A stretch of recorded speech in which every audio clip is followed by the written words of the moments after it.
In this guide, we have a new little twist on our mod checker method. Now, if you did not follow along a few days ago, we built out a mod checker that checked for the values, and if you passed in a range of values, it would return the first least common multiple of two integers, and that's what we had. So for example, in the solution we built out, this type of code right here would have returned 48. This type of code would have returned 14,600, and that worked perfect, and we used the detect method in order to implement it.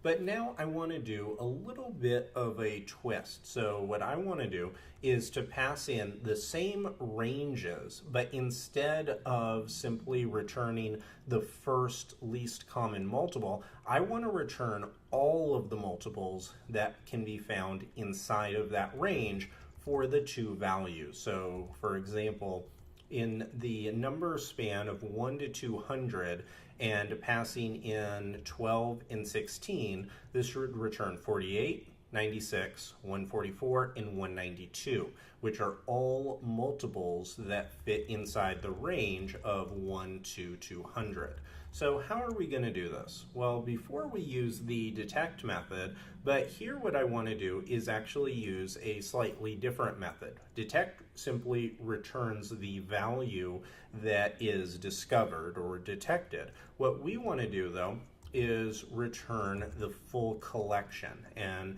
if you look through the Ruby documentation, you can see that the select method actually returns a collection. So if I do array.select do and then pass in a block variable, what I can do is actually use the exact same code that we used before. So I can say mod and then the modulus operator num1 and say that this is equal or this is divisible by whatever number 1 is, and also mod with the modulus operator num2 is equal to 0. This is, if you remember back, if you followed along, this is exactly the same code, except the difference now is we're using select instead of detect. And it's not to say one is any better than the other.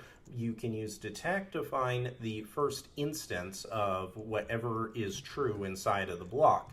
With select, we want to select all of the values that fit inside of it. So now if I come down and say mod checker and pass in these values, so we can say 1 to 120,000 and pass in 273.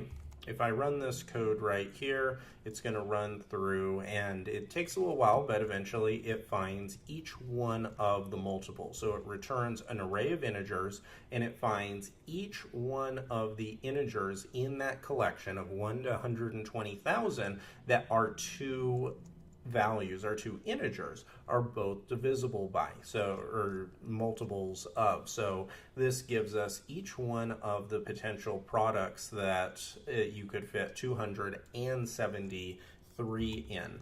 So I wanted to do this, one, to show you what you can do with the select method, how it has some similarities to detect, except it is very helpful when you're wanting to return an entire collection back, and then also to walk through once again how you can find any values that are divisible by other values. So in other words, if you're having to build out, say, the FizzBuzz implementation, which is one of the world's most common Ruby coding questions, then this is a way where you can go and you can find out which numbers are multiples of those values. So I'm going to delete this, and now let's run the code. So this is RSpec, February 23rd.